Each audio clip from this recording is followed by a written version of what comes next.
Hey, if you're new to my channel, then consider liking and subscribing. It would really mean a lot to me, and honestly, it'd make my day. If you already did, thank you so much. Oh, and by the way, if you like listening to fan fiction, check out my other channel. The link's in the description. Once again by TheVictor. A 7-year-old Luffy is approached by his future self. It seems Luffy's entire crew died at the hands of Fleet Admiral Akainu right after defeating the Yonko Kaido. Follow a much stronger, smarter Luffy as he repeats his adventure, hoping to avoid the same fate, as well as correct some mistakes. Adios. 23. The monster of the Drum Kingdom Luffy was on the figurehead of the Going Merry and he looked into the sea. He thought about what happened back on Little Garden. Damn, I messed up, he thought, but then someone put a hand on his shoulder. Oh, Zoro, Luffy greeted. What is it? Oi, Luffy, you're still dwelling on what happened? He asked in a quiet tone. Luffy sighed. I screwed up, he said simply. We're still alive. Don't dwell on the past, Zoro told him. Then he laughed. And Usopp got a confidence boast. Luffy then laughed as well. I guess it was good for that at least, he agreed. Did you want anything else? He asked Zoro as he noticed that he still lingered near the figurehead. Zoro sighed. Yes, actually. Could you help me with my training? He asked. Luffy turned around in surprise. How? He asked. By sparring, was the answer. Luffy looked at him. But Sanji is closer to you in strength. You could spar with him, he told him. Zoro shook his head. Nah, the cook is fawning over the women and he's not a swordsman anyway, he told him. Are you saying I'm a swordsman? Luffy asked him. Zoro's eye twitched. Just spar with me, he yelled. I need to get better. Okay. Luffy replied and stood up. They walked up to the deck and took positions, facing each other. Luffy unsheathed his sword and Zoro unsheathed two of his. Not going to use that one? Luffy asked and pointed at the white katana. Zoro shook his head. I need to get used to these two troublemakers, Zoro told him and lifted his two katanas slightly. Yubashiri is lighter than most katanas and Sandai Kitetsu is way too bloodthirsty. Yeah, I noticed, Luffy said. Zoro looked at him weirdly. The bounty hunter town, Luffy told him and he nodded, then they clashed. Zoro attacked. Luffy blocked the swords and then Zoro retracted one of them and attempted to cut Luffy, who pushed Zoro's first sword away with his own and dodged the slash by pulling his body slightly backward. Then he moved forward and attacked and Zoro stopped his attempt with both of his swords. Zoro then pushed Luffy back slightly and retracted Kitetsu and attempted again to slash Luffy, who avoided getting cut by jumping back. Then Zoro attempted to execute an attack similar to Santoryu Onigiri, though without the sword in his mouth. But Luffy stopped both of his swords in the middle with his own, before he could do any damage. As they fought, everyone came on the deck to watch the fight. Why are you fighting? Vivi asked a little scared. They did fight with real weapons so she assumed they had a problem. We're sparring, Zoro said as he threw another attack, which Luffy parried. With real weapons? Vivi asked shocked. Karoo cried out something, presumably something similar. Luffy tried to slash Zoro, but his sword was blocked and he was pushed a little back. Zoro then unleashed a series of attacks with both his swords, which were then either blocked or avoided. We're not going to kill each other, Luffy told her. Besides, when has a small cut ever killed anyone? What about a big one? Usopp yelled at them and nearly slapped them. Sanji lighted himself a cigarette. I'm just glad Zoro is getting his butt kicked, he commented. Zoro gained a twitch on his forehead as he dashed ahead toward Luffy. I'd like to see you do better, stupid cook, he huffed as his swords were again blocked.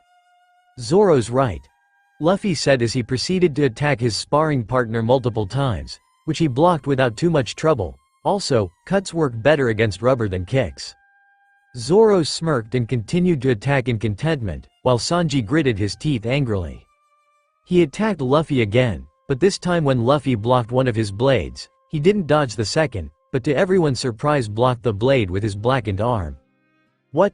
Yelled everyone together. Luffy simply pushed both of his swords away and then showed his tongue. She, did you expect that to cut me? He asked them as they gaped at him.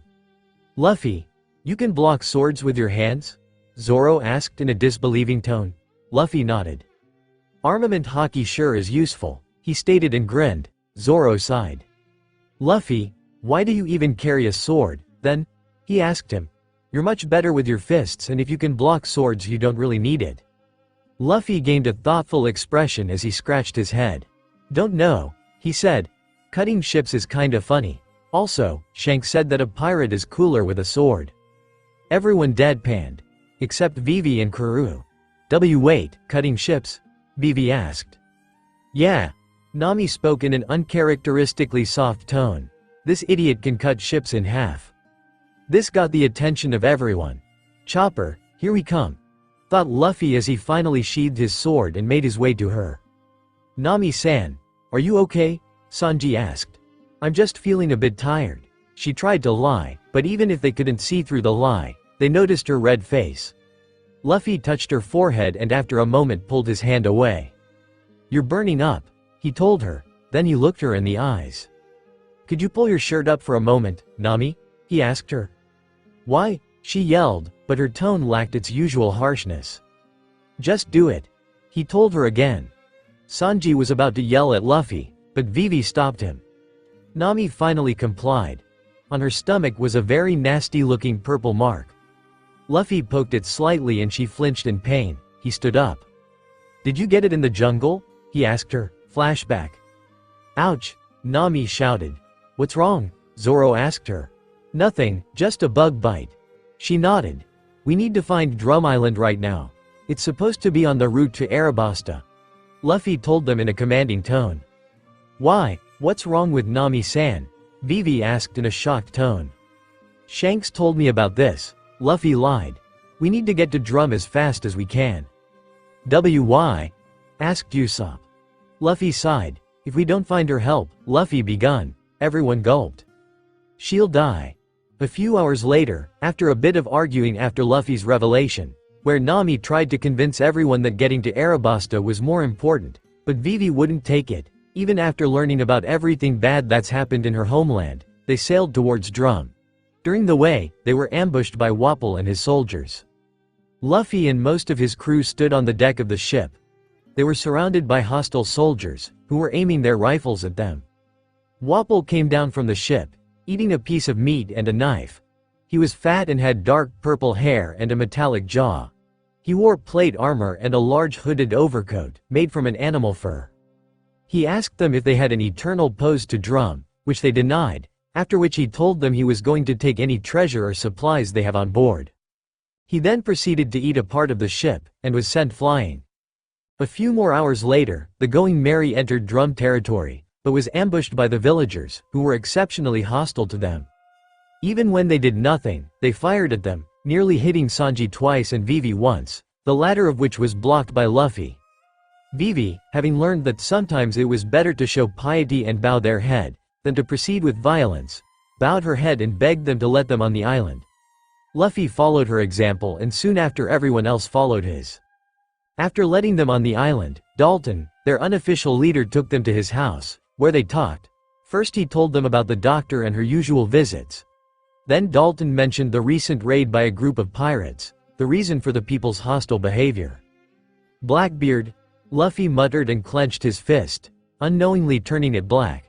This caught the attention of his crew, who knew that didn't happen unless Luffy was considerably angry, as well as Dalton, who stared in shock at his arm. He too, however, got to the same conclusion. You know that pirate? He asked him. Luffy nodded. He was my brother's then he must have betrayed them. Luffy told him. He already knew that had happened.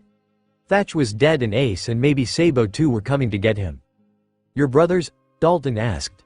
Luffy nodded again. My older brothers are part of the Whitebeard pirates under Yonkou Edward Newgate. Luffy answered. He was met with shocked stares. Sabo or Blue Gentleman, Sabo has a bounty of 380 million berry. Luffy told them and they gaped like fishes.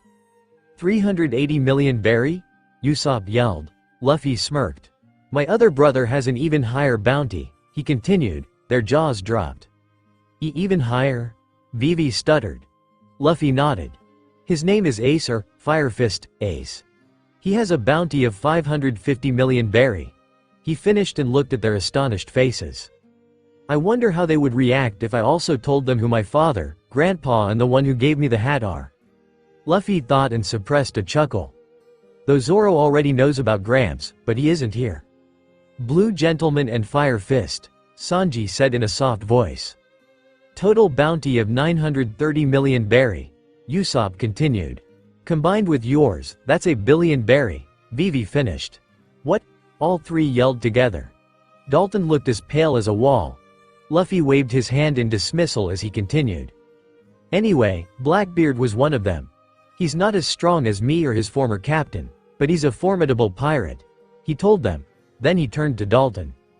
If a pirate of that caliber decides to invade, there's not much defense against him, he told him. You were lucky that we didn't decide to act on your hostility. Sanji and Zoro are more than enough for a small army, and that's without including me.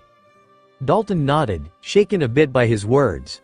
Now, I really must take Nami to the doctor. Where's that witch? He asked. Dalton flinched at the last word. Why, you really shouldn't call her that, Dalton told him. Listen, she's, after more hours of running, saving Sanji from getting stomped on, avoiding shitty giant rabbits and Wapol, which was thankfully much easier with Soru, in mountain climbing, which was, again, much easier with armament protecting his hands. Luffy woke up. Upon coming on top of the mountain, he was pretty exhausted, and after being ensured that his nakama were going to be fine, he dozed off right there in the snow. He opened his eyes, and there was Chopper. Flashback. Chopper's charred body lay on top of a few marine bodies in the men's quarters. The eyes that were usually so full of life and joy and curiosity were now empty. He quickly hid as Luffy sat up in bed. Well, the wrong way, but anyway, he hid behind the door frame. Luffy smiled. The reindeer approached him cautiously. You're awake. He spoke. You can talk, Luffy said. You're a monster. Chopper's face fell and he looked down, probably having been called that for the 1000th time. When the boy in the straw hat smiled at him, he thought that this time was going to be different, and now, he called him a monster. Just like me, Luffy said. Chopper's eyes widened in surprise and he looked at him. Look, Luffy told him and started to stretch his body in all possible ways. Chopper looked at him weirdly and then started to laugh. Luffy then smiled and leaned a bit forward. Chopper flinched and hid again. What's your name? He asked. The reindeer stepped forward again. It's Tony Chopper. He told him. I'm Monkey D. Luffy. The other man here is Sanji and the girl we carried is Nami. How is she, by the way? She's going to be fine. Chopper told him. But Doctorine told me that the blasted girl was walking around naked on a prehistoric island. Luffy looked at him for a moment and Chopper nearly panicked, thinking Luffy would be mad. To his surprise, Luffy laughed. Hey, it seems you're getting along well, Chopper, a voice said.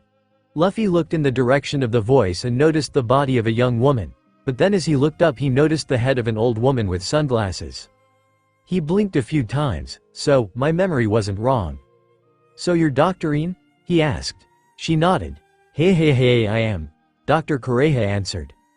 You were pretty reckless to climb a mountain on your own, carrying 2 of your nakama. She told him. But if you had waited much longer, she would have died, so good job. Luffy nodded. By the way, she asked. You got up here pretty much undamaged.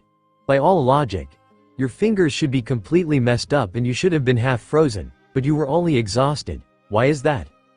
Chopper looked up to him in interest. I was also wondering about that, he told him. Luffy looked at them. Ah, that would be my haki, he said. Haki can protect your body, if you master it. Watch this. He pushed his right hand in the air and clenched his fist. Armament, he muttered, and his fist became shiny black. They both looked at him in surprise. Cool, Chopper beamed. Luffy smiled. This was the Chopper he knew. Doctorine, however, stepped forward and grabbed his arm and looked at it closer. I've heard about this, she muttered, and after a few moments she released it. Luffy unclenched it and stopped the armament.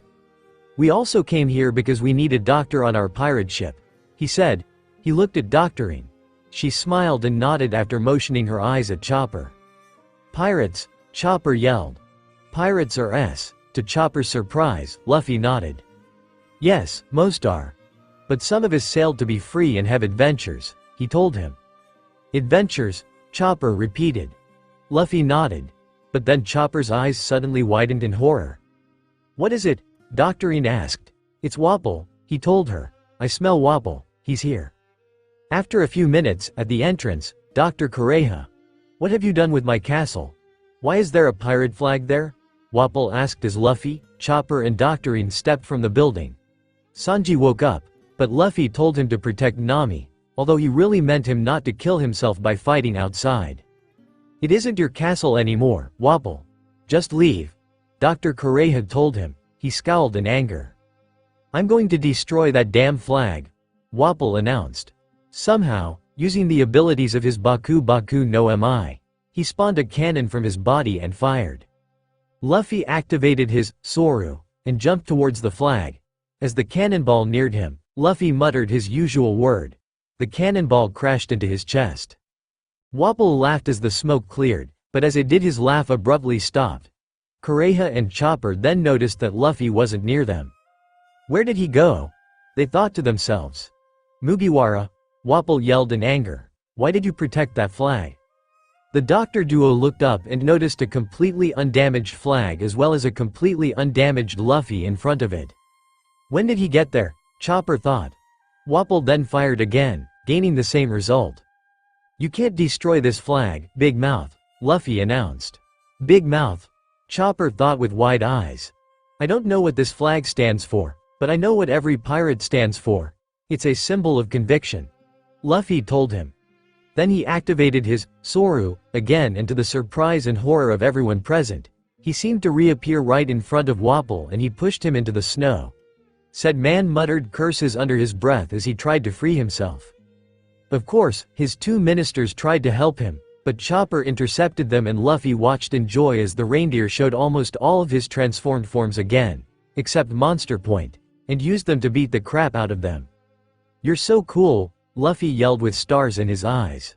Moron, praising me won't make me happy at all, stupid idiot, Chopper muttered as he danced his awkward little dance. Luffy then released a fuming Wapol, who took a step back. Listen, Mugiwara, he told Luffy in an angry, but controlled tone. I'm the king of this island. You have no right to do this to me. Really? Luffy asked in a childish. But I've decided you won't be king anymore, Big Mouth? What? Wapol asked in an irritated voice. I fumed this island as my own, and you're not king anymore, Luffy told him. Flashback. What are those? Dalton asked as Luffy handed him something. Pirate flags. He looked at him in confusion. The symbol of the Straw Hat Pirates. Luffy told him. Dalton looked ready to say something. Wapol will return soon, as we've met him on the sea and he was headed here. Luffy told him. Dalton's eyes widened in shock. When he arrives, don't fight him. Just point him towards the castle and say someone has dared to claim it. He'll immediately come there and then I'll kick his ass. Dalton thought about it for a moment and then nodded. What about the flags? He asked after a while. Luffy looked back at him. After I've kicked his ass, you can hang those around, to signal that you're under my protection. If you want to. Luffy told him. I can't guarantee anything, but it should save you from at least common pirates and other king wannabes. You'd do that for us? Dalton asked in shock. Put us under your protection? Luffy nodded. Your country will save my navigator, so it's the least I can do. Now I have to leave and make sure that happens. Claimed? All three of the remaining people asked. Luffy nodded. You can't do that, Mugiwara. Listen, Drum Kingdom is a member kingdom of the world government. If you do this, the government will take action. Luffy laughed.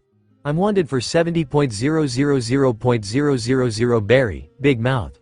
Don't care, he told him. 70.000.000 berry? Both Chopper and Doctorine repeated in their minds. Now leave, Luffy ordered, but the fallen king wouldn't go that easily. He tried to punch Luffy, but he avoided. Then he pulled back his fist. Armament, he announced. Gomu Gomu no pistol, and that was that. A bit later, after everyone arrives, I just wanted to thank you for all you've done for us today, Chopper said nervously. What are you saying? Come with us, Luffy told him. I can't, he told him. You're a human and I'm a monster reindeer and… Shut up, Luffy interrupted, raising hands in the sky. Let's go. Chopper couldn't help but cry uncontrollably. Only this time, the tears were tears of joy. He has found his Nakama. 24. Mr. 2 Bon Clay.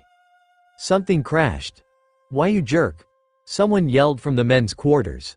The rest of the crew was on the deck, except Sanji, who was cooking, and Luffy, who was in the men's quarters, and Chopper, who went to get him. Chopper came running out of the room and he was crying. Vivi, Usopp and Nami, who were on deck, noticed this. Zoro was on watch duty. What happened, Chopper? Usopp asked the reindeer as he ran towards him and hid behind his leg. Nami and Vivi also looked at him surprised. Zoro also noticed this from the top of the ship and watched. Luffy. Chopper stuttered. I went to wake him to play with us. He hiccuped, and then he threw that stone he's got at me and yelled. Chopper finished. I thought Luffy was nice, hic. Usopp's eyes widened in realization. Flashback. Would you just shut up? I didn't have any freaking sleep in 2 days and now I have to listen to this stupid crap. Just shut the hell up and go back to your stupid ship. Don Kling or whatever the hell your name is, jerk. So who did you piss off? I'm not in the mood for this. Get lost, jerks. What are you jerks still doing here? Do your job, jerks. Luffy-san did what? Luffy yelled at you? Vivi and Nami both asked at the same time. That's right, they weren't there. Usopp thought. They don't know about it. Usopp took up his Captain Usopp stance. Yosh, Captain Usopp will now tell you what's going on, he announced.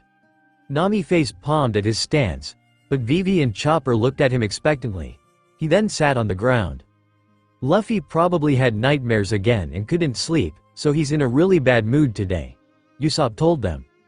Really? Luffy has nightmares? Chopper asked. Luffy-san has nightmares?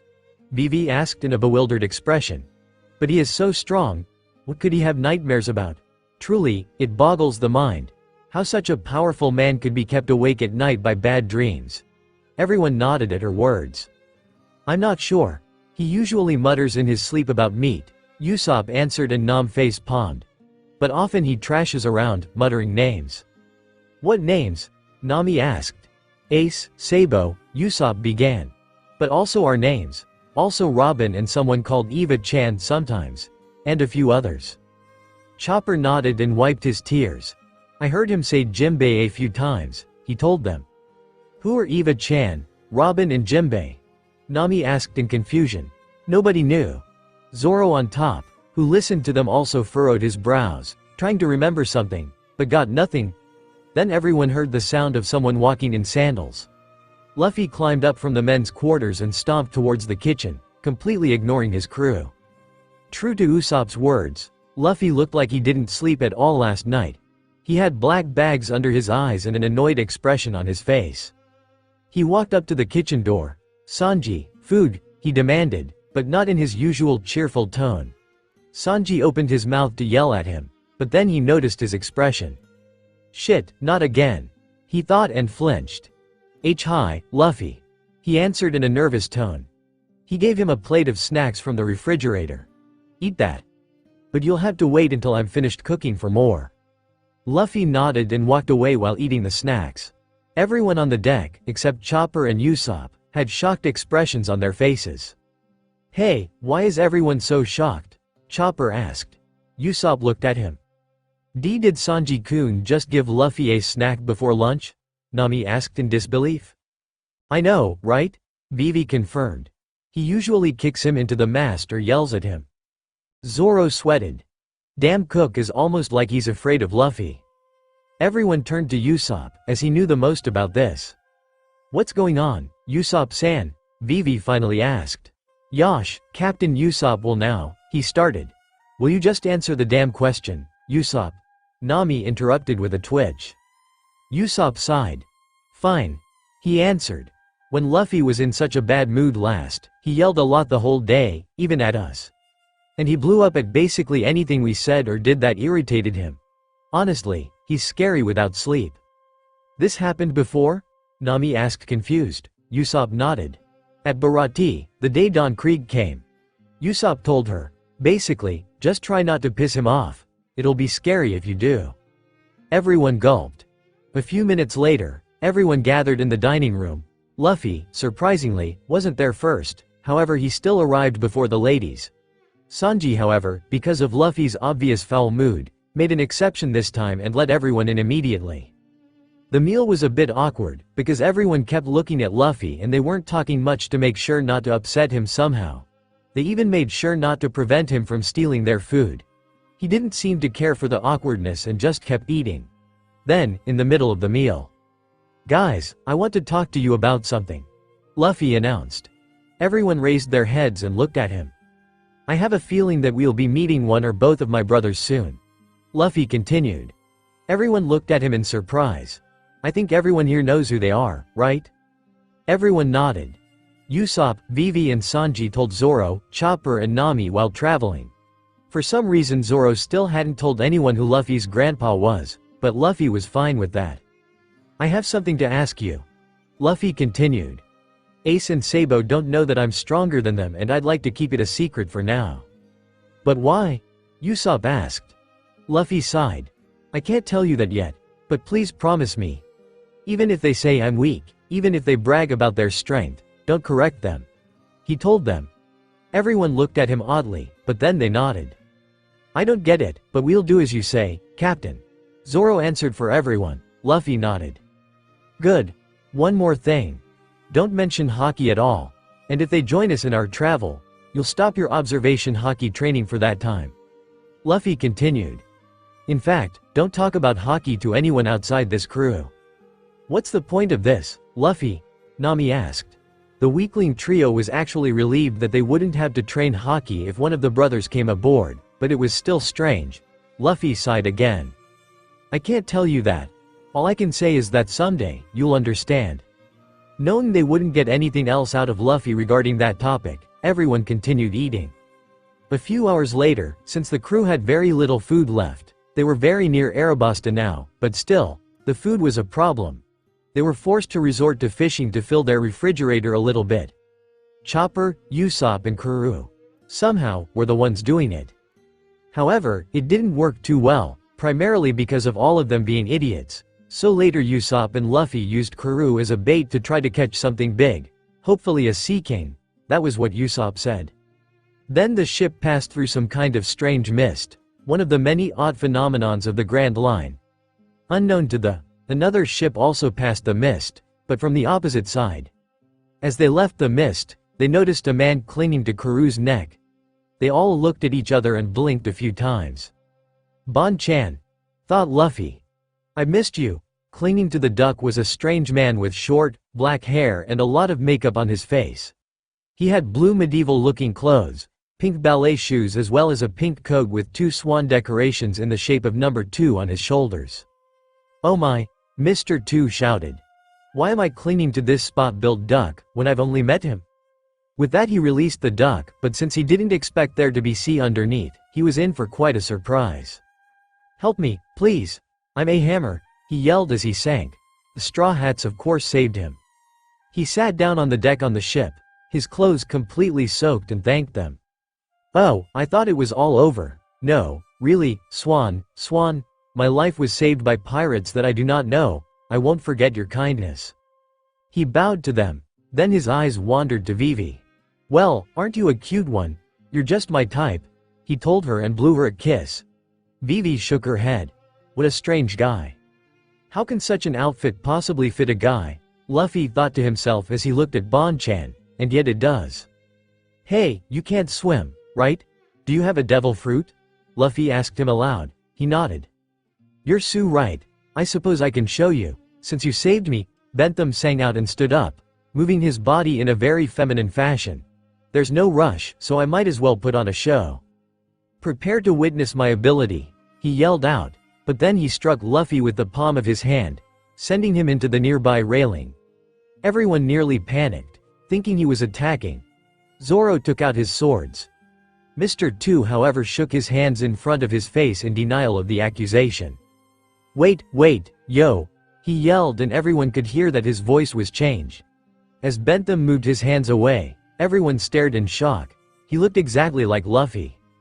"Stop joking around," Mr. 2 yelled out in Luffy's voice. Surprised you, jahahaha."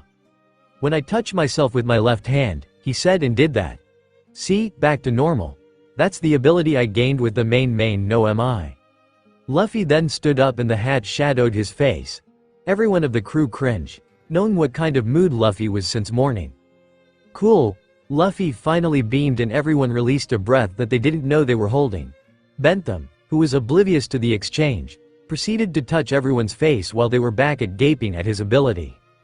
Well, there's no real need to hit anybody though, he announced. Hi. Look at me, he said and touched his face with his right hand, changing into Usopp. If I touch my face, he changed into Zoro. With my right hand, he changed into Chopper. I can imitate anyone. Just like this, he said and changed into Nami. Even the body, he told them and unbuttoned his shirt. Usopp, Chopper and Luffy all stared at Nami's features, but soon Nami's punch knocked Mr. 2 on the ground. Cut that out. She yelled at him furiously. A single droop of blood exited Luffy's nose. Damn. So cool, he screamed with stars in his eyes. Well, I'm sorry to say that I can't show you any more of my abilities, Bon Clay told them as he sat down again. They of course convinced him otherwise, so he showed them a few of the faces he has saved, among them a few very weird ones. But also the face of Vivi's father, which shocked and horrified the princess. The four immediately became fast friends and danced around on the deck. Then Mr. 2's ship arrived to take him back. Oh, my time to leave has come. How tragic, Bentham announced. They begged him not to go, but to no avail. Do not be sad. Journeys and partings go hand in hand. But remember this. To true friendship, how long you've known each other means nothing. Don't cry for me, he told them. They waved him goodbye and he jumped on his ship. Now let's go, boys, Bentham announced to his crew. Hi, Mr. 2 Bon Clay-sama, the crew answered. What? 25. Portgas d'Ace Luffy jumped down from the ship, ignoring the cries of his nakama, that were telling him that he'll be recognized. There was only one thing going through his head right now. Ace, where are you? Sabo, are you with him? Luffy hoped that Ace took Sabo with him, although he seriously doubted that. From what he'd seen of Ace's ship, it was only big enough to carry one man comfortably, if you could call it that, considering that you most likely had to stand the whole journey. Also, from what he understood, Ace ignored the orders of his captain and went ahead to find Blackbeard by himself since he was so hot-headed. Sabo was a different kind of person though, and Luffy doubted Sabo would do the same. Luffy clenched his fist. Even if I have to go to both Impelled Down and Marineford again, even if I have to go through hell itself, I'll still prevent your deaths. Luffy thought. Maybe I'll compensate death with Blackbeard and Akainu. His fist turned black, then he realized what he was doing. Damn. If I unknowingly use this in front of Ace, Luffy thought as he relaxed his posture. Well, it'll be a problem. He continued to walk. After a few moments, he finally reached the city. The sign at the entrance read, Nanohana. Yep, this is definitely the place where I meet Ace, he thought. He walked through the streets and looked around, observing the different buildings. Altro he wasn't that hungry, he still wanted to find the restaurant. Would you like to live for 1,000 years, sir? A man with a gold-painted apple asked him. His eye twitched in irritation. No thanks, he answered, but the man wouldn't drop it. Are you sure, sir? Everyone wants to live long, the man told him.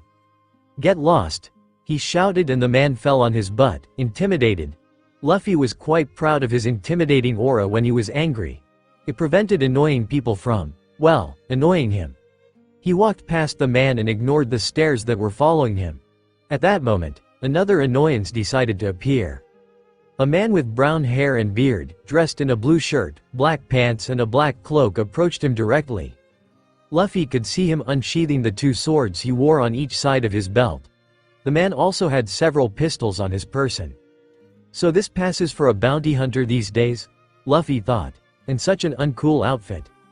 The man ran towards Luffy and Luffy thought for a second there that the man would outright attack him, but he stopped just in front of him with his swords drawn.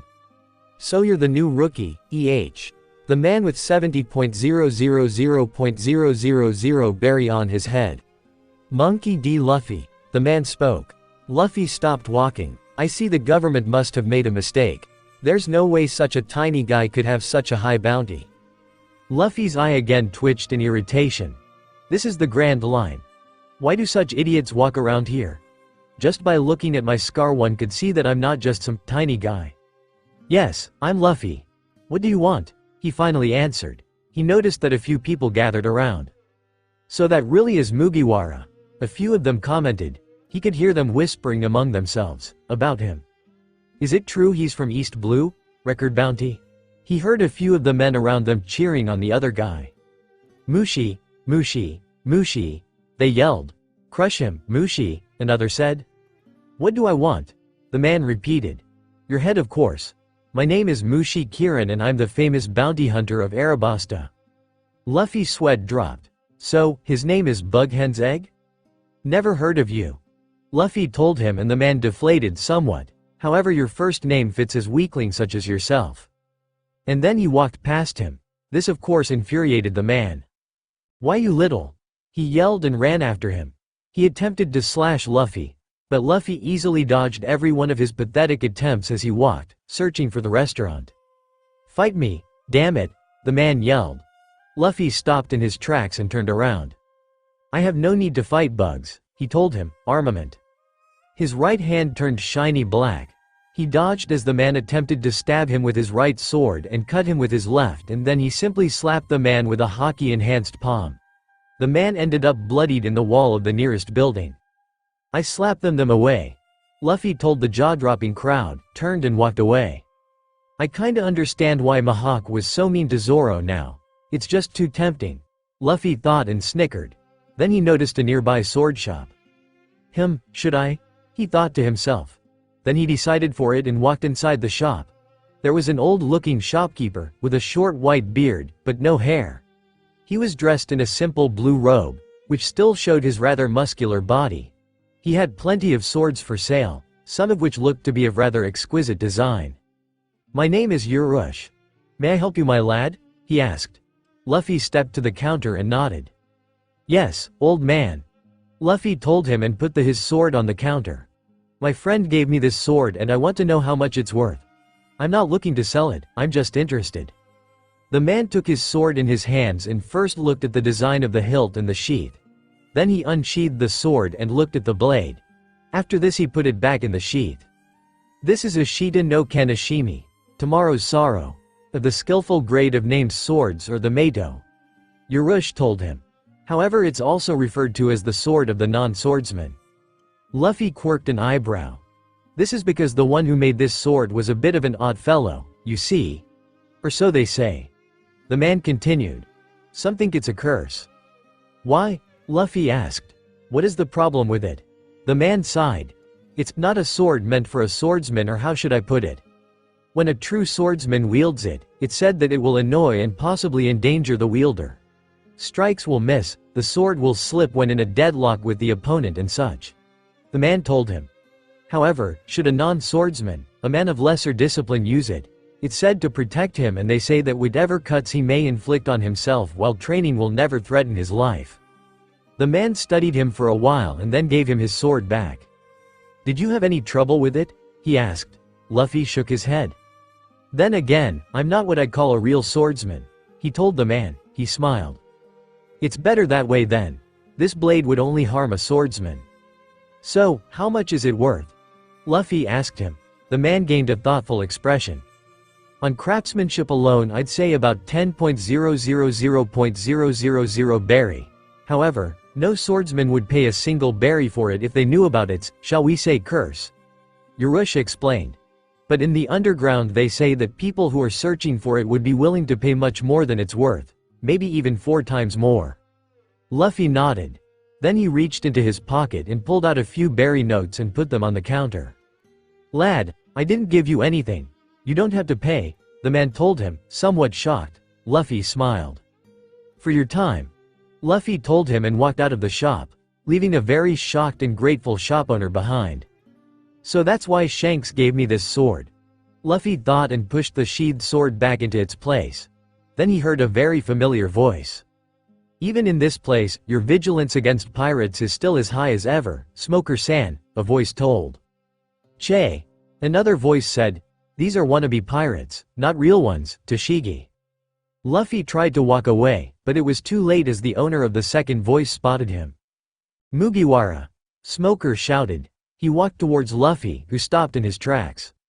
Why are you here, Mugiwara? The captain asked him. Luffy sighed. To beat the crap out of Crocodile. Luffy told him. He knew telling Smoker would not ruin anything, as the man would be in his way anyway, but Smoker might also decide to help him in some way, since he was one of the more decent Marines. Smoker asked with wide eyes. Luffy sighed and nodded. Why? Crocodile is the reason this war in Arabasta is happening, Smokey. Luffy told him. Now can I go, Smokey? Smoker unsheathed his jute. Didn't think so anyway. Smoker jumped towards him and activated his devil fruit power. Smoke approached Luffy from all directions again. Luffy however noticed that this time, the smoke seemed faster. He jumped up to avoid it, but above him smoke was already forming. Legs formed out of the smoke about him and attempted to kick him, but Luffy blocked the kicks with his arm. Then smoke surrounded him again. Luffy used his Gomu Gomu no Muchi to whip the smoke away. Then a jute approached from behind.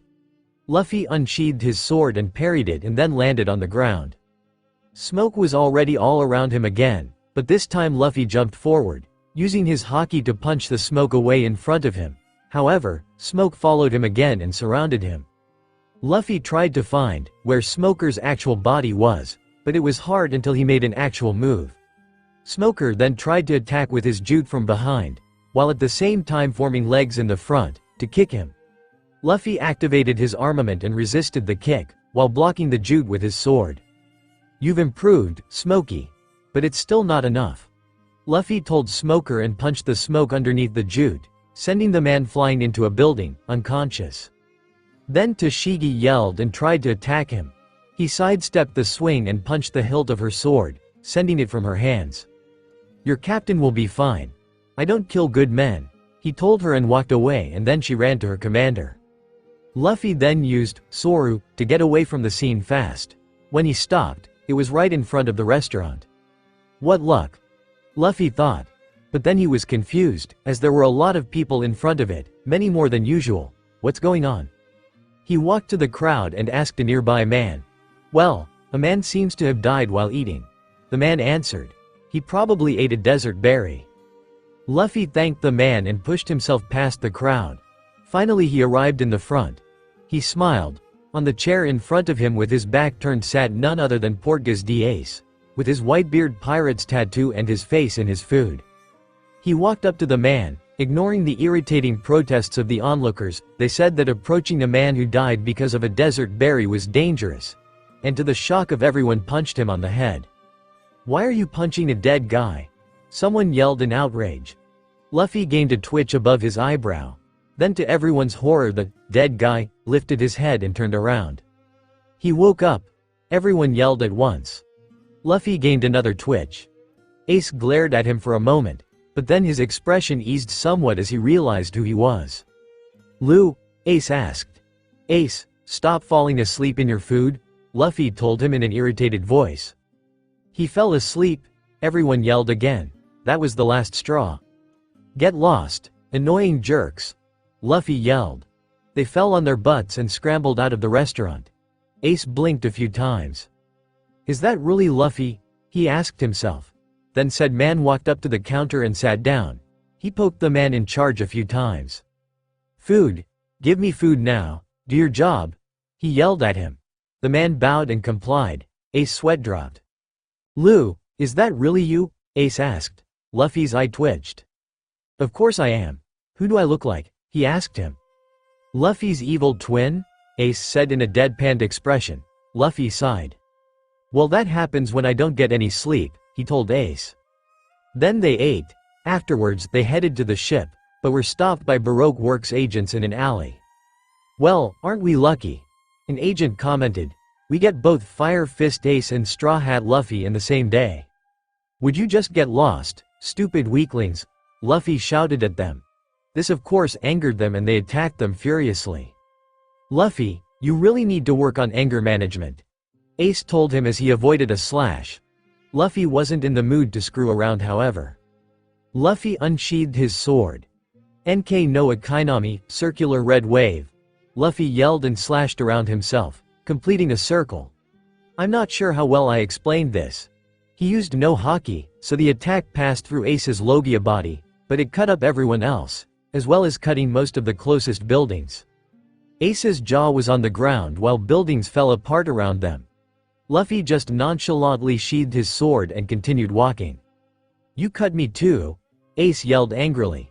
Luffy looked at him oddly. You're a logia. Why do you care? He asked him. Ace sighed. Anyway, since when can you use a sword? Ace asked him. Luffy shrugged. Shanks told me about flying blade attacks and then I trained myself to be able to do them. Luffy told him. He also gave me this Mato. Luffy lifted his sheathed sword. Luffy, Ace began. Shanks was in the New World the whole time. He couldn't have given it to you. Also, flying blade attacks are very high-level techniques. How did you manage to learn them in East Blue of all places? Ace, Shanks gave me the sword when I was 5, but told Makino to guard it until I was at least 14. Luffy said. It was half a lie, of course. Luffy gave the katana to her voluntarily and Shanks never said anything like that, but the rest was true. Also, I'm not an idiot. When Shanks told me how to do it, I knew how and in 3 years I mastered it. Luffy continued. Again a lie. Luffy trained under Shanks for a month, which while it didn't make him master the technique, it at least gave him an idea on how to master it. Ace nodded. Listen Luffy, would you join the Whitebeard Pirates? You're Nakama too, of course. Ace then asked. Whitebeard is the greatest pirate I know. I want to make him the Pirate King. Luffy looked at him. No, that's unless he puts me in charge. Luffy replied. Ace laughed. Come on, Luffy, at least think about it, he asked again. No, Ace. Luffy answered with a tone of finality. My dream is what I am and my dream is to be the Pirate King. Always has been, since I was 7. Ace sighed. But I would like to talk to him, to thank him for taking you in, Luffy continued. Ace looked at him oddly. You found your place, Ace. I need to thank him for that, Luffy told him. If you promise you won't be a jerk, I'll give you the Den Den Mushi number, Ace said after a moment of silence. So, basically, you don't want me to call him today? Luffy asked. Exactly. Ace answered. By the way, where's Sabo? Luffy asked. Ace looked at him. I'm alone, he answered. Damn, 26. Ace meets crew. So why didn't you get any sleep, Luffy? Ace asked as they searched for the Going Merry. Don't tell me you're having nightmares again?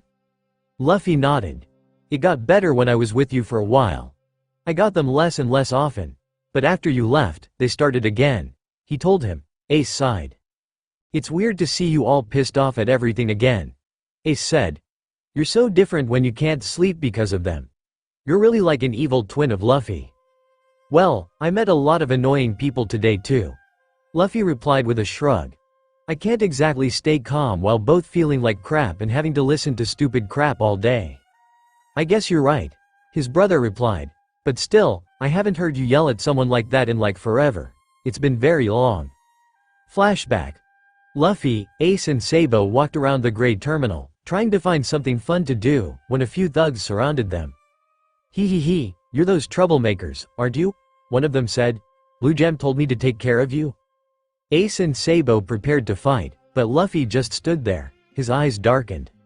Would you get lost, stupid jerks? He suddenly exploded and attacked them. Surprisingly, his powers worked perfectly that day and he beat them all up. Ace sighed. Honestly, when are you going to tell me what happened to you? It's not normal for a man to have nightmares about his friends dying all the time. Ace started. Luffy shook his head. I can't tell you, Ace. Ace sighed and nodded in defeat, but then his eyes darkened. Did Gramps do something to you? Ace almost yelled, but Luffy quickly shook his head. Grandpa has nothing to do with it, he answered. Your dad? Ace asked again. Same response. I've only met my dad for the first time after I set sail, Ace. Luffy answered. Ace nodded, but then his eyes widened in surprise. Wait, you know who your dad is now? He asked Luffy. He nodded. So how was the meeting? Luffy sighed. I called him Mr. Sperm Donor. He answered after a moment of silence. Ace blinked a few times. Then he started laughing. I'm sorry, Ace said as he laughed. It's just too priceless, ha ha ha ha. You calling the revolutionary dragon, ha ha ha Mr. Sperm Donor. I guess it is, she, Luffy agreed. Then he noticed Ace's tattoo on his arm. He pointed at it. I see you really like your name, big brother, Luffy commented. Ace shrugged. Oh, I also got a tattoo, Luffy announced and pulled up his sleeve on his right hand and showed the tattoo on his shoulder. ASL? Ace asked as he saw the tattoo. Ace, Sabo and Luffy? Luffy nodded. That's really cool, why didn't I think of that? Ace asked. Luffy shrugged. Probably because you're egoistical and only think about yourself, Luffy told him. It's egoistical, Luffy. Hey, I'm not egoistical, Ace shouted. Yes, you are, Luffy told him. Ace pouted. By the way, how do you like my devil fruit? The Mara no am I? Ace asked after a moment of silence. It's cool. Not as cool as mine, but it's nice, Luffy answered. Ace laughed. I think I detect jealousy, Ace chirped out. Luffy shook his hand. I wouldn't trade my Gomu no mi for anything, Ace. Luffy told him. And he meant it. Normal blood blows to his body didn't hurt at all, unless they were very powerful. He could slingshot himself long distances if he wanted. He had the 2 gears as well as powerful Haki-enhanced techniques combined with the gears, such as Red Hawk or Elephanto Gun. The Devil Fruit also allowed him to heal really fast. Also, he's used it for practically 2 lifetimes already, so he was really used to the Devil Fruit and its unique stretching fighting style. And why is that, Luffy? Ace asked. From what I've seen of your Devil Fruit it isn't that great. Luffy had to stop himself from laughing. Typical Ace. Always talking bad about my Devil Fruit. Well, Ace, I can enlarge my, Luffy started. Ace interrupted with a red face. Stop saying stuff like that. I was going to say fists, Ace. Luffy replied in a deadpanned expression. Ace sighed. But then Luffy snickered. Of course, I can also enlarge my, Luffy tried to say. Damn it, Luffy, Ace interrupted again. Feet, Ace, feet, Luffy finished while nearly laughing. Ace sighed in relief. But that too, if you must know. Luffy quickly added and watched Ace's face redden a bit more, but to his, Ace's, relief, they reached the ship. As they did, they saw Karoo speeding past them into the desert. Luffy didn't remember why Karoo did that, but he assumed it was fine. Oi, guys! Luffy yelled and waved. They boarded the ship and when they did that, they set sail. Luffy immediately noticed everyone was dressed differently. So, who is this, Luffy-san? Vivi asked. Luffy looked at her outfit with a quirked eyebrow. When did we hire erotic dancers? He asked himself. Vivi wore a dancer girl outfit. Why are you wearing that, Vivi? Luffy asked earnestly. He did not remember from the first time. Sanji-kun got us this. Nami told him with a twitch above her eye, who was also wearing similar clothes. Even though we specifically told him to get us citizens' outfits. But, Nami Swan, dancers are citizens too, Sanji pleaded. Whatever. Nami huffed. Anyway, who's this? That's my older brother, Ace. Luffy told them and pointed at him. Luffy, it's rude to point. Ace told him, whatever. PP Portgas D Ace? Usopp stuttered. Ace nodded. Why, you have a bounty of 550.000.000 berry? Nami asked. Ace nodded again. Don't get any ideas, Nami. Luffy told her. She looked at him oddly. Anyway, Ace is really strong. Like I said, he's the 2nd Division commander of the Whitebeard Pirates. Luffy told them again.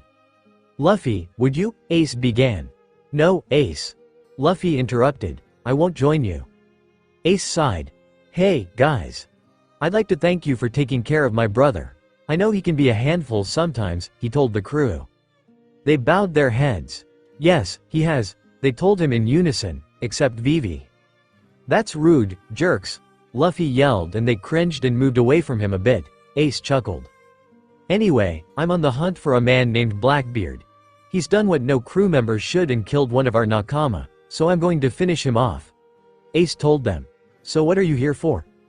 Luffy raised his hand in the air. I'm going to beat the crap out of Crocodile, he announced. Ace had wide eyes. You do know crocodile is a logia? He asked him. And he's a shichibukai? Don't care, I'll use water, Luffy announced. Ace sweat dropped. What the hell? What help will that be? He asked him. Luffy looked at him oddly. Well, crocodile has a sand logia, so he won't be able to fight if I make him wet, right? He told Ace. He gained a thoughtful expression. Well, that might actually work, Ace replied. Anyway, got to go, and I'll take care of those guys for you. Ace pointed at ships, with the Baroque works symbol, that were approaching them. Then Ace put his hand into his pocket and pulled out a single, blank piece of paper. He threw it at Luffy, who caught it. Save this piece of paper, Luffy. It'll allow us to meet again someday, he told him. Luffy looked at the piece of paper. Ace's Vivre card. Then the big brother jumped down into his little, tiny boat thing. He activated his devil fruit and sailed straight towards the approaching 3 ships. As he approached, they fired at him, missing completely with cannons, but hitting a few times with guns, which of course did nothing. Then, as he was nearly at the ship, Ace pushed the little boat into the sea and used his great strength to jump across the ship. He landed back on the little boat and activated his devil fruit powers. Hiken, Fire Fist, Ace shouted and punched through the enemy ship with his, well, fire fist. He crushed the ships as if they were made of paper. Show off. Luffy thought and smiled. Luffy clapped and then waved Ace goodbye, as he disappeared, waving as well. Luffy's crew members were gaping at the display of raw power that Ace FFY. Are you sure you're stronger than your brother? Usopp stuttered. Luffy smiled. I can do that too, Usopp. Except without the special effects. 27.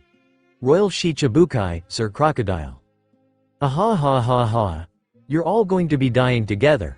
How sweet, Crocodile announced, looking at his accomplishment proudly.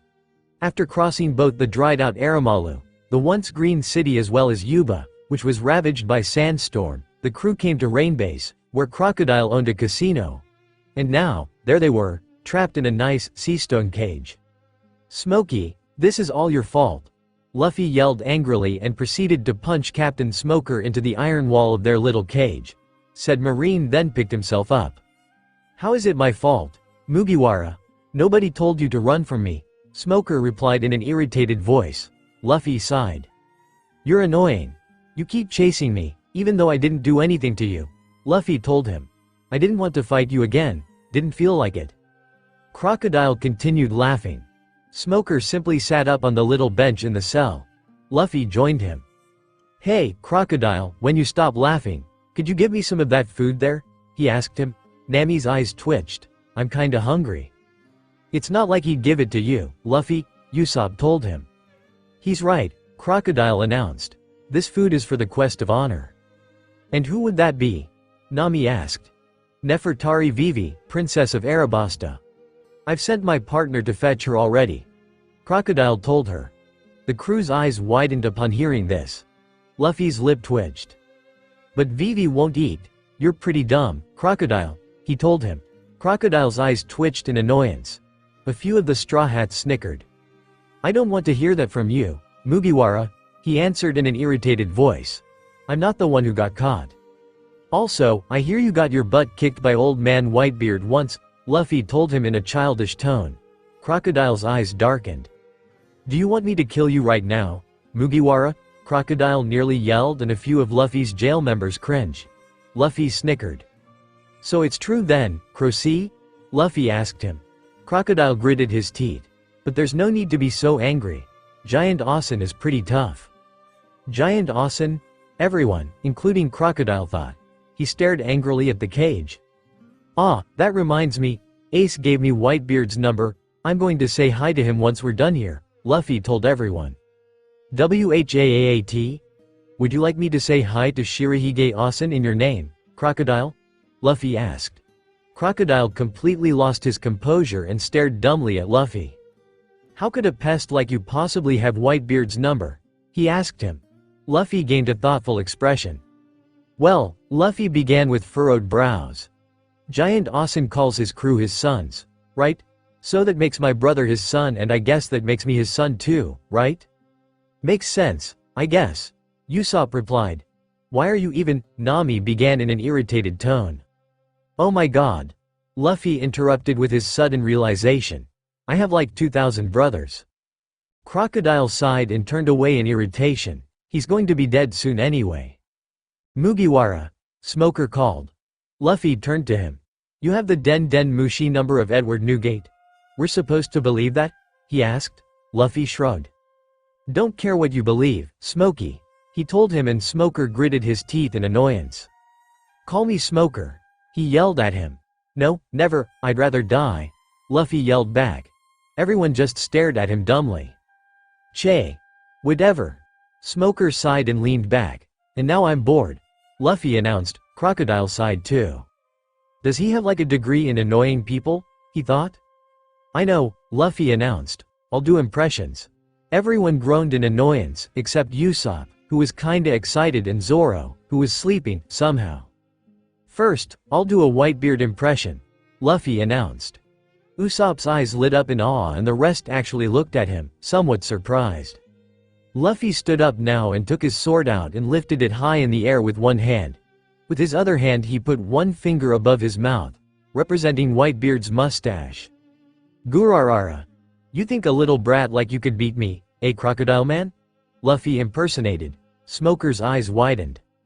That was actually spot on, he thought. Everyone in the Marines who ever fought against Whitebeard's crew knew how Whitebeard laughed, and more importantly, how he addressed almost everyone younger than him as a brat. Cut that out, Crocodile yelled, startling everyone. Now, Luffy yelled, completely ignoring the fuming Crocodile. Red-haired Shanks impression. Red-haired Shanks. Everyone thought. Luffy pretended to fall on the ground. Oh, man, I have such a hangover. Ouch, Ben. Give me something for the hangover, he said in a pretend pained voice, and he massaged his temple. A few of them actually snickered. Crocodile nearly bit his cigarette in half in irritation at his antics. Next, Big. Luffy tried to say. Urara, I see you're having fun, boss. A flowery voice interrupted. Nico Robin stepped into the room and giggled silently to herself. Crocodile glared at her. Damn woman. Crocodile. A familiar voice yelled. Vivi ran into the room and tried to attack him with her weapons, but it was completely useless. Crocodile didn't even bother to dodge, as his logia defense allowed him to completely disregard the attack. He forcefully seated the princess. It's time for the party, eh, Miss All Sunday? He asked. Robin replied. Operation Utopia is starting. Operation Utopia? Nami asked. Crocodile turned his back to them and laughed. Hey, stop that! Luffy yelled. Crocodile continued laughing. Stop, or I'll do another impression, Luffy yelled. Crocodile's eyes widened and he quickly quieted down. Vivi stared in disbelief at how easily Luffy got Crocodile to stop. Robin giggled, but then looked at Luffy. He felt her eyes studying him. He doesn't seem concerned. He behaves like he's the one in control, she thought. What exactly is going on here? What are you planning to do here in Arabasta? Vivi asked in outrage. Crocodile grinned. Shall I tell you what type of person I despise the most? Crocodile asked. It's those that place the happiness of their people above their own lives. Hypocrites. You plan to kill my father? You'll never accomplish something like that, Vivi yelled. Of course he could. Luffy thought. She's still way too naive, even after. Flashback. I quit. Luffy declared and sat down in the sand. All you want to do is to make sure nobody gets hurt, aren't you just fooling yourself? What's wrong with that? What's wrong with not wanting for anyone to die? Nothing at all. It's just that people die. Luffy learned that fact the hard way, many times. Crocodile proceeded to them their whole plan, laughing while doing it. So, you see, the love for this country will destroy his country. He concluded and laughed some more. Vivi and the rest were horrified. Miss All Sunday glanced at Luffy's face again. His expression hasn't changed, she thought. What is this? And do you know why I want this kingdom so badly? Crocodile asked her. How could I understand what goes on in your rotten head? She asked bitterly. She threw herself on the floor along with the chair she was bound on and struggled to drag herself on the floor. It was painful to watch. It's like Kizaru once said. Luffy thought as looked at her sadly. If you're not powerful enough or have help, you can't save anything. Not with determination alone. If she hadn't met us, she'd have no hope at all. Thankfully, we're not defeated here. Smoker looked at his thoughtful expression with confusion. He should be screaming, yet he looks almost like he's expecting something to happen. Crocodile turned to leave and Vivi dragged herself behind him. "Oh," Crocodile said as he turned around. "You want to tag along, Miss Wednesday?" She looked at him. "We're on our way to Alubarna as well," he told her. "Now, will you save 1,000,000 people or will you save them?" He pulled out a key, but then dropped it intentionally into the hole in the floor. Undanawas swam. One of them swallowed the key. Most of the Straw Hats panicked. Even Zoro, who had by now woken up. Yet, when Robin's eyes wandered to Luffy, they widened inconsiderably. His expression still hasn't changed, she thought. He should be panicking, he should be screaming. Why is he looking like this is a part of some sort of plan? She glanced at Crocodile. He was still gloating at a desperate and enraged Vivi. He hasn't noticed.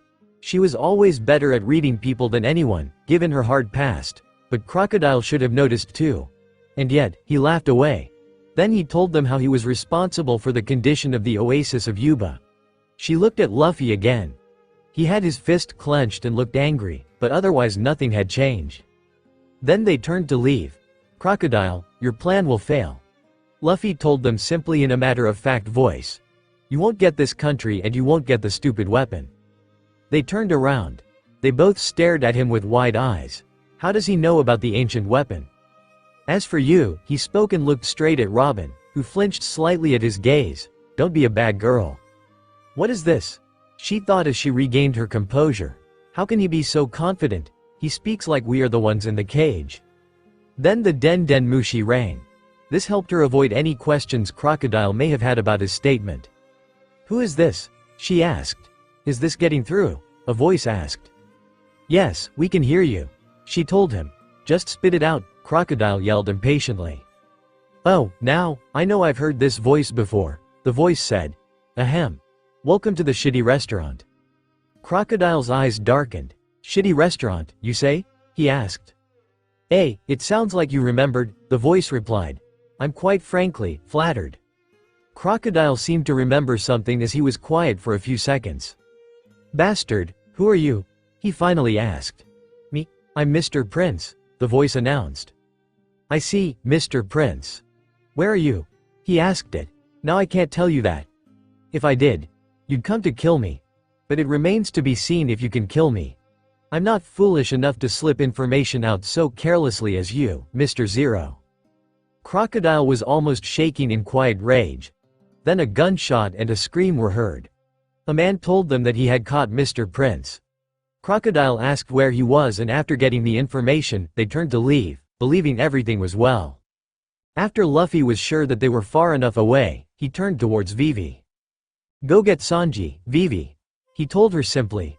Water started leaking in at that point, but Luffy just stood there. "Don't bother with the stupid bananas." "It's Bananawa, Luffy," Usopp interjected. "Whatever," Luffy told them. "Just go and find Sanji and when we're free we're going to stop a rebellion." "But Luffy-san," it sounded like, Vivi started. "Have more faith in your Nakama, Vivi." Luffy interrupted her. She nodded and smiled for the first time in a long while. "Now go," he said. When Crocodile and Robin returned to the room a few minutes later, they couldn't believe their eyes. In the middle of the room was a floating Mr. 3 with 2 messages pasted to his back. "See y'all later, shitty croc. Mr. Prince and, you suck at this." Monkey D. Luffy, future Pirate King, Crocodile fumed in rage as he dropped the real key to the cage. Robin was in shock. "I was right." Outside, "Why did you save me?" Roronoa Zoro, Smoker asked. "Because my captain told me to," Zoro answered. "Like I said to your swordsman, Smokey," Luffy said from behind him. "I don't kill good men." Smoker turned around. "That's nice, coming from a pirate," Smoker said. Luffy shrugged. "Whatever," he answered, but then handed Smoker a piece of paper. "What's this?" Smoker asked. "We have a common enemy here, Smokey. If you're a man of justice, like you say you are, you'll do as it says." Luffy told him. He turned around and they left, leaving a very confused Marine behind. He looked at the message. "Smokey, there is a bomb in the capital city of Alubarna. It's in the Clockwork Tower. There will be 2 Baroque Works agents in there. The bomb is supposed to be shot out of a cannon, but has a timer as well. If it explodes, the city will be gone along with 1 million people. You work on that. We are going to stop the war and beat up Crocodile. I know you're a Marine, but we have a common goal here. As a favor for saving you, please don't attack me and my crew while in Arabasta. We're only here for Vivi. Luffy PS. We'll meet again. Smoker gritted his teeth in frustration. What kind of a pirate is this? Now I almost feel bad for chasing him. Damn you, Mugiwara, 28, the desert logia. The group ran away on a sideways moving giant desert crab. They headed towards Alubarna, however, Crocodile followed them and used his sand logia powers to try and grab Vivi. However, Luffy grabbed her and threw her back on the crab, and so Crocodile grabbed him instead. He landed awkwardly in a position where his head was almost where his crotch was. Hey, it seems as if the princess ran away from us, Robin commented. Meh, whatever. The agents in Alubarna should be done with their work anyway. Contact them at once. Crocodile told her. I think your games have gone on for long enough, Straw Hat Luffy. Luffy picked himself up and stood up. Oh, no, Crocodile, Luffy replied with a smile. My games have only just began. You shouldn't have made me angry, Straw Hat, Crocodile told him. Luffy laughed. Angry? I made you angry, Crocy? Trust me, I am way past angry. After all you've done to Vivi's country. Luffy replied in the same deceptively cheerful expression. And she, as naive as she is, wants to save every single life. And that's why she is always in pain. She thinks she can stop this rebellion without anyone dying. Without anyone dying? There are many stupid, mushy pacifists like that. Those who don't know the truth of battle. Do you agree with me? Crocodile asked. Yes. Luffy replied simply. Then Crocodile laughed. But fools like you are also beyond help. You shall be the perfect example. Those who become intimate with others will die because of it.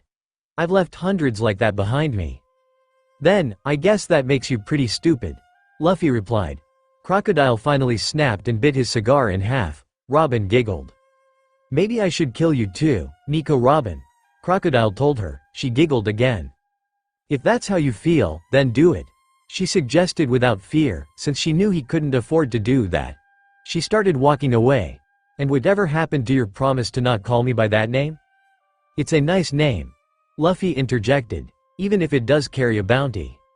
She turned around. Why thank you, she told him. Then she turned to Crocodile. I'll be heading to Alubarna. Insufferable woman, Crocodile muttered. She glanced back at Luffy. He's facing Sir Crocodile of the Shichibukai and he doesn't seem afraid. He seems confident even. She thought. Is he just an overconfident fool? Then again, his bounty is 70.000.000 berry. Regardless, I'll be observing from the distance. She left them alone and Crocodile and Luffy prepared to face each other. You know, now that we're alone, you can watch a few of my other impressions. Luffy told him. Crocodile's eye twitched, but he refused to lose his composure. He pulled something out of his coat and threw it in front of Luffy. It was an hourglass. I'll give you 3 minutes. Then I have things to do. Crocodile told him in his usual cold tone. Luffy smirked. You're being awfully confident, Crocy, he replied. Luffy then hid most of his left hand in his desert outfit, showing only his index finger in such a way that it represented Crocodile's hook. Ah ha ha ha. He imitated as Crocodile's eyes darkened in rage. Worthless trash, worthless tra. Desert Spada, desert sword, Crocodile yelled, interrupting Luffy. A wave of sand approached Luffy, creating a giant line in the desert. Luffy sidestepped the incoming attack and whistled. Good eye. If you hadn't dodged that, you'd be saying more than just ow, Crocodile commented. Luffy laughed. Yes, I'd be saying ow, it hurts, he replied. Crocodile's eyes darkened again. He tried to slash Luffy with his hook. But Luffy dodged it by pulling his body a little back. Then Luffy tried to punch Crocodile, but he turned into sand and pulled that part of his body away. Crocodile reformed behind Luffy. No one can fight me here, in the desert, Straw Hat. You'd better give up on your life, he told him. He tried to slash Luffy with his hook, but when he dodged, he grabbed his neck with his right hand. Armament. Luffy murmured and delivered a strong punch in Crocodile's gut, preventing him from drying him up. It sent his foe flying a short distance away. Crocodile stopped. He looked at Luffy with wide eyes. A hockey user in paradise? He thought. I'd better not take this easy anymore. He formed his hand into some sort of blade. Desert girasole, desert sunflower, he announced and punched into the ground. Now try to get away from that. The ground beneath Luffy collapsed and he dropped into the hole. The ground beneath him then turned into quicksand. He quickly started running up, to avoid getting buried alive. Then he sensed Crocodile approaching down, coming at him with his hook on his left hand and what seemed like some sort of blade made of sand. So, he's no longer underestimating me, Luffy thought. He dodged the hook. That's good. Barchan, Desert Crescent Blade, his foe announced. Should I try to block it? Luffy thought. Flashback. Impel down jailers tried to shoot Crocodile. All their bullets passed through him. Idiots! Use prison bullets, someone yelled. Crocodile used this as his cue. He lunged forward, extending his right arm. Barchan, he announced his attack. His arm turned into sand and he literally cut through 3 jailers with that sand. Swords or guns they tried to protect themselves with did not work. The jailers dried up almost completely and immediately. Crap! Luffy thought and dodged the incoming trail of sand by barely a millimeter. Nice dodge. Crocodile complimented. It seems there is much more to you than I first thought, Straw Hat. But then Crocodile used his both legs to kick Luffy straight down into the center of the quicksand, while he used his devil fruit power to stay in the air. Immediately upon hitting the center with one of his legs, Luffy pushed himself into the air and used his Soru to try and quickly get out of the hole, but Crocodile formed out of nearby sand in front of him just as he was about to leave the hole. Damn it. He's good, Luffy thought. Better than I remember from Arabasta. Luffy avoided the incoming kick and dodged his right hand, with which his foe was attempting to grab him with, no doubt to try and dry him. But then, his hook approached. Luffy knew that if he dodged the slash, Crocodile would probably get enough time to kick him back in. Armament. He murmured and reinforced his chest area with shiny black hockey armor. The hook hit him, but it was unable to damage him trough his armor. Crocodile looked in surprise, but he didn't have too much time for that, as he saw his opponent pulling both of his fists back into the center of the hole. He's a devil fruit user, he thought, alarmed. His opponent did seem to be incredibly flexible, even for a boy, but he did not think that was actually because of a devil fruit. Gomu Gomu no, Luffy announced. Crocodile's eyes widened. Bazooka. Luffy finished and hit Crocodile straight into his chest. Said Shichibukai jumped slightly back to try and avoid the hit, but he was still sent flying into the desert. Luffy was finally free and jumped out of the hole with the quicksand. He landed in front of his foe.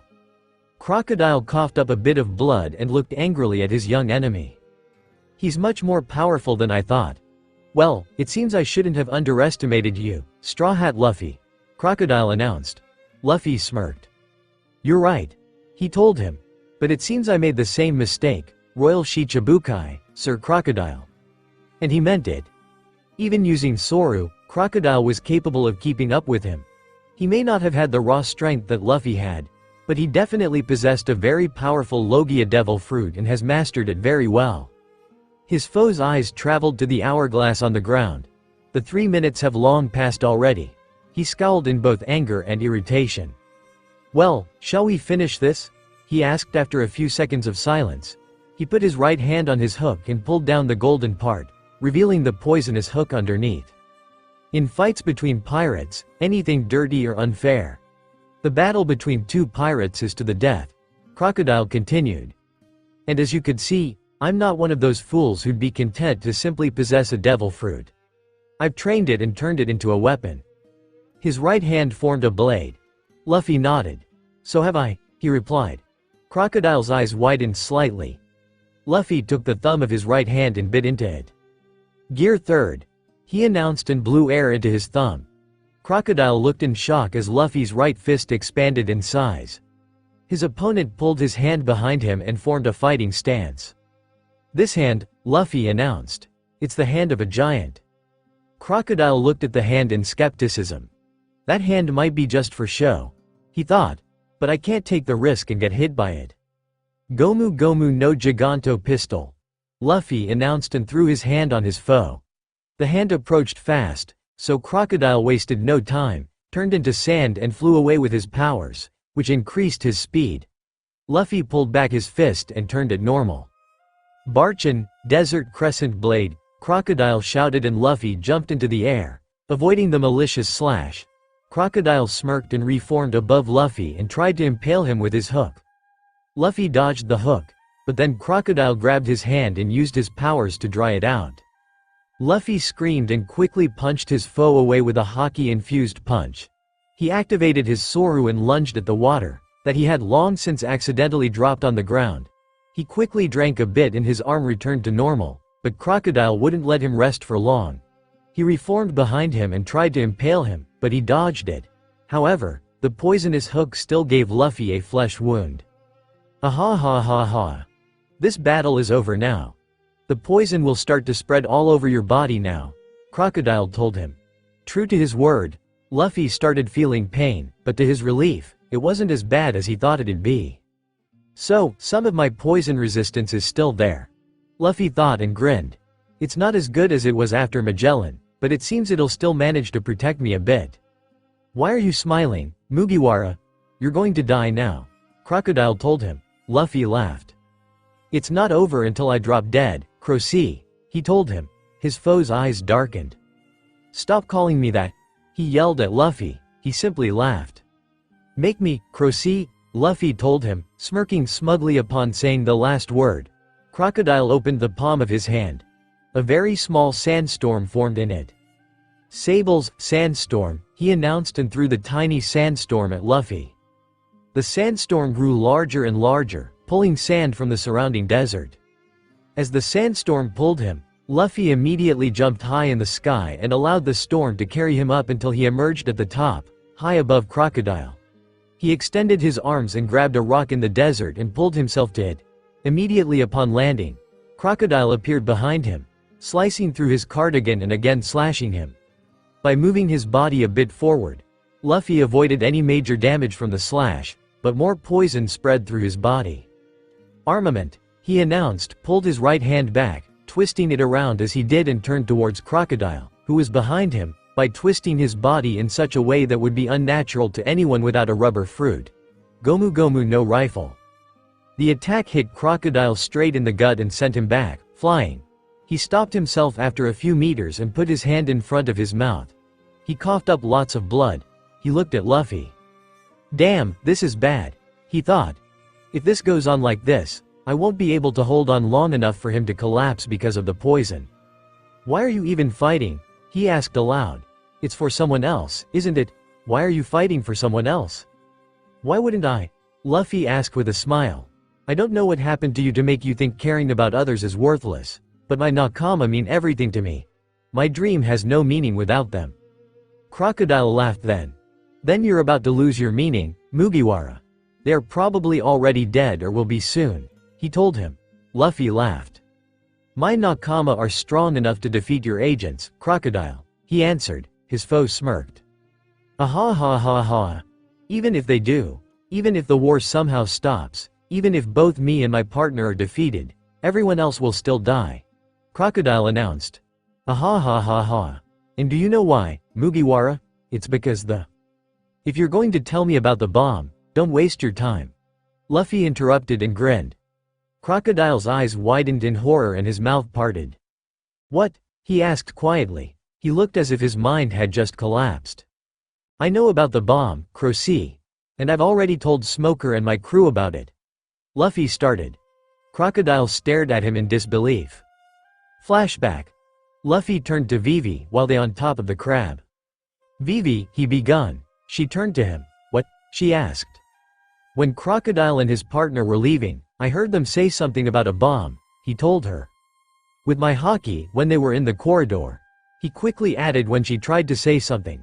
It's probably in Alubarna, somewhere where lots of soldiers will be, like near the plaza. What? She yelled. I'm thinking about that clockwork tower that my friend Shanks told me was nearby. Luffy lied. You should stop that from happening. She nodded. Although she looked very surprised, she didn't say anything else. Also, I've told Smokey the same thing and asked him not to attack us in that note, Luffy added. You what? Everyone yelled. Relax, Luffy told them. He's a good guy. He'll keep his promise. Then Luffy saw the golden hook approaching.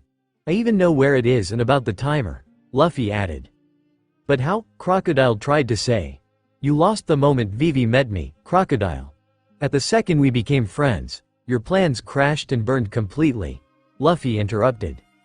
As for how, Crocy, I have friends everywhere. Luffy lied, but not quite. It was true Luffy had or would have friends everywhere, but said friends were mostly only that and would not help him against their own organization. However, Crocodile wouldn't need to know that. His eyes widened again. Mr. 2, Mrs. All Sunday. He thought. He remembered Luffy's and Robin's interaction and Bon Clay's gloomy mood when he was told he had to fight them. Why you bastard? Crocodile yelled and ran towards Luffy and attacked him. His foe dodged his hook and his attempt to impale him. Armament. Luffy murmured and delivered a heavy punch into the gut of the frenzied sand pirate. Crocodile struggled to keep up and coughed up some more blood. It's straight into impel down for you, I'm afraid. Luffy told him, but don't worry, I think we'll meet again. Then I'll be able to yet show you more of my impressions. Crocodile gritted his teeth and clenched his fist in fury. Why is he still standing? Isn't he affected by the poison? He asked himself. Luffy used his observation haki and noted that Robin was watching from the distance. I knew it, he thought and grinned, but then he was interrupted from further thinking by an enraged crocodile, who once again tried to kill him. Luffy kept dodging every attempt, infuriating him further, and then Crocodile used another one of his sandstorm attacks. Luffy avoided it again, but at the top of it, Crocodile was waiting, bearing the slasher smile. This is the end for you, he announced and slashed Luffy across his back with his hook. He gritted his teeth in pain. I screwed up. I didn't use armament fast enough, Luffy thought. He was still fine of course, but he was in a lot of pain, but despite of that, he grinned. No, exactly the opposite, Luffy replied. This is the beginning. Armament, he murmured and pulled both of his fists back. Desert La Spada, desert blades, Crocodile yelled and formed 4 desert blades out of his sand and threw them at Luffy. Gomu Gomu no Bazooka, Luffy announced and snapped his arms forward straight through the blades, as if they were nothing with his haki-infused power. His 2 arms hit Crocodile straight in the chest. The Shichibukai, unable to last any longer, fell down on the ground. He landed near the hole of quicksand that he himself had created. Luffy landed on the ground near him and watched at him for a minute. We'll meet again, Crocodile. I hope you'll change until then, he thought. I never expected this to happen, a soft melodic voice announced. Luffy turned around and saw an astonished-looking Robin.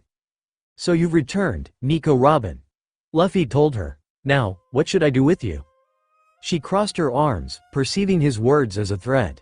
You may have defeated Crocodile, but power and speed mean nothing to me, Monkey D. Luffy. She told him, with slight panic in her voice, but she didn't use her power.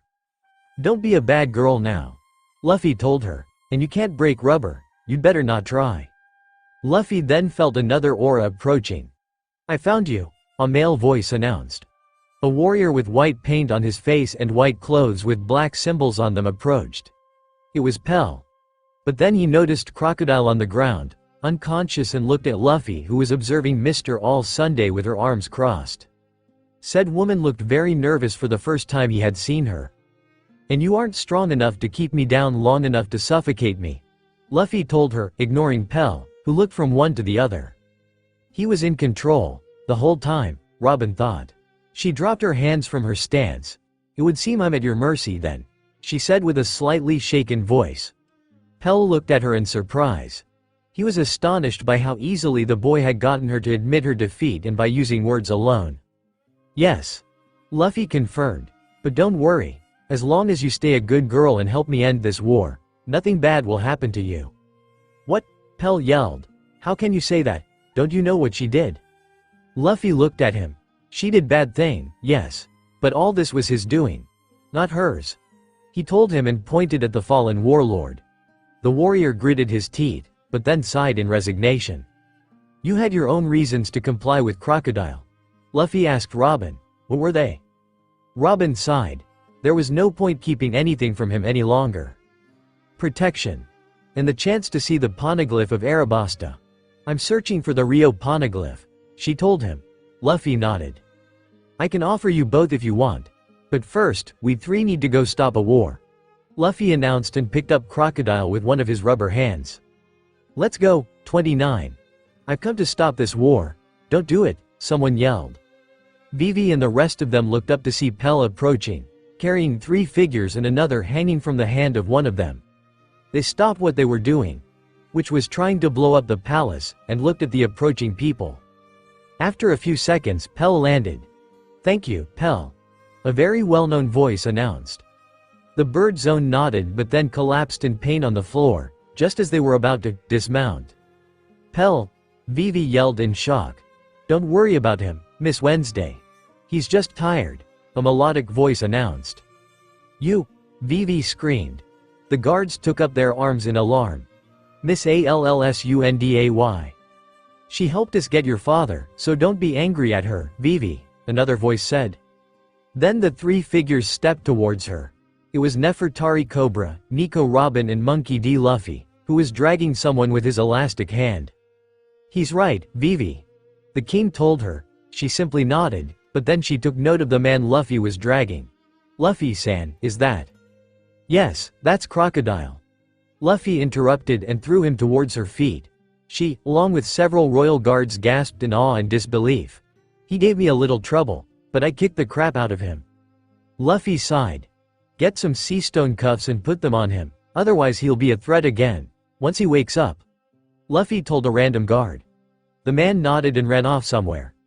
Luffy then turned to Vivi. Have you found the bomb? Vivi shook her head. I came straight here. Didn't have much choice, you see, she told him. But I did tell the other guys. What bomb? Cobra asked in shock. Robin turned to him. Crocodile put a bomb in the clockwork tower. It's planned to go off soon, she told him. He, along with the guards, looked in shock. I've also told the Marines. Luffy added, but I don't trust them, so. I'll go to the clockwork tower, then. Pell told from behind them. Luffy turned and nodded. Take Robin here with you. She can help you with any guards. He told him. Pell looked at him skeptically and then at the king, who nodded. Then he shrugged and also nodded. She got on his back and they flew off. Luffy-san. You can't trust her, Vivi yelled once they disappeared into the distance. Luffy shook his head. She won't dare betray me. I have what she wants, he replied. She killed Igaram, Vivi yelled. Everyone looked at her in shock, including the king. No, Luffy told her, startling everyone with the information. Igaram is alive. Vivi looked at him in shock. She made it look like he died. I wanted to tell you, but if Crocodile knew that he was alive, she'd have no choice but to actually kill him. Luffy told them. Then he turned and walked towards the soon-to-be battlefield. But there's no time to think about all that, he finally said. There's bigger things to worry about. He pointed towards city, from where the rebel army was fast approaching towards them. That rain would be very handy now, Luffy thought. A royal guard finally arrived with sea stone cuffs and restrained Crocodile. Then Luffy felt a presence approaching. Vivi, a voice said. Koza, Vivi shouted upon seeing him. Listen. Vivi, he interrupted. Who was it that stole the country's rain? Crocodile, she said and pointed at the fallen warlord. The rebel leader's eyes widened in shock. This country's hero? He was the one behind everything? He asked. Crocodile was never a hero. Luffy told him and everyone turned to him. He planned all of this, but he doesn't even want the country. Everyone looked at him in horror. What? Vivi yelled. So why did he do all of this? Luffy looked at her. He wanted the ancient weapon, Pluton. He told them. He turned then to the king, who looked at him, shocked. You know of this weapon? Cobra nodded. Its location is supposed to be inscribed on the poneglyph underneath the palace. It's what the royal family is protecting, he told them. Luffy nodded. Mrs. All Sunday searched for that stone as well, but for a different reason. That's why she helped him, he told him. Then he walked past them and picked Crocodile up again. Let's go stop a war. Koza looked at him. Sorry, but who are you? He asked. Luffy turned to him. I'm Monkey D. Luffy, a pirate. He answered. Everyone gasped, they didn't know yet. A pirate? Koza asked with narrowed eyes. What's a pirate doing here? I'm the one who brought Vivi back to Arabasta and I'm the one who beat up this Shichibukai right here. Luffy told him. Koza turned to Vivi. Is that true? He asked her. She smiled and nodded. Let's go now. Luffy interrupted them. The more time we waste, the more people may die. They quickly nodded and went after him. Luffy, Vivi, Cobra and Koza all walked down the stairs that led to the palace. Fly the white flag, Vivi yelled. Everyone looked up. That's right. The king yelled in confirmation. Everyone drop your weapons, royal army. If we do that, what will become of the country? One of the royal guards asked. Then they noticed who was walking beside them. That's Koza. What's the rebel leader doing alongside them? A royal soldier asked in shock. Listen to them, he yelled. We no longer want victory or war. This battle must end. They looked at him shocked, very surprised by his words. I'll inform the rebel army that this battle is meaningless. The entire thing was caused by this man here. He yelled and pointed at Crocodile. Luffy lifted the Shichibukai and put him into a near-standing position and used his arm to make Crocodile wave with his hook at them. Crocodile, they whispered. Please fly the white flag, he once again asked. I beg of you? They did as he said and took up white flags at the front. The approaching rebel army stopped upon seeing that. Rebel leader Koza also took one and stepped at the front. The other three were behind the royal army. This battle is over, Koza announced at the front. Rebels, calm your anger and throw down your weapons. The royal army no longer wishes to fight. Is that true? One of rebel soldiers in the front asked. Presumably he was one of the people in charge. Yes. The leader confirmed. Then, someone in the ranks of the royal army took out a pistol and fired at him. Luffy noticed this. With Crocodile still safely in his hand, Luffy activated his Soru and just in time, he intercepted the bullets. He repelled them somewhere in the air. He glared at the one who did this and the man fell down. Koja-san, multiple rebel soldiers yelled, as it appeared that he was hit. The leader turned around and noticed his savior. You, he whispered in shock. Then Luffy jumped down from the platform that Koza and he were standing on. He stepped in the middle between the two armies and threw Crocodile on the ground. He turned sideways so that he had the royal army on his right and the rebel one on his left. Who is that? Multiple voices asked from both sides. I'm Monkey D. Luffy, he announced. I'm the one who brought Princess Vivi back to her country and I'm here to stop this war. Luffy-san, Vivi whispered with tears in her eyes somewhere in the background. The king looked at her and grabbed her arm and smiled to her. You have found a great friend, he told her. She nodded and smiled. This man, Luffy continued and pointed at the fallen enemy. Royal Shichibukai, Sir Crocodile, is the man who caused this war. This caused quite the commotion between the soldiers. They were in a state of disbelief. But Crocodile-san, this country's hero, our savior, can't be. Shut up, Luffy yelled and interrupted them. They all put their attention back on him. He used that dance powder thing to make this country dry. Many eyes widened upon hearing this. He and his group Baroque works are the reason this war even began, he announced. It was their plan all along to have this country fight, but I defeated him and my crew defeated his agents. They started whispering amongst themselves again. Fight any longer, Luffy announced and pulled out his sword. Sorry, Shanks, but I'm stealing your line here, Luffy thought and grinned inwardly.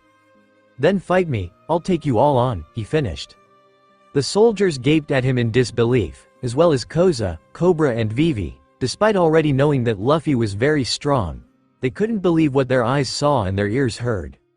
Luffy-san, Vivi thought to herself as she looked at him, positioned between the two armies. If not, then everyone drop your weapons.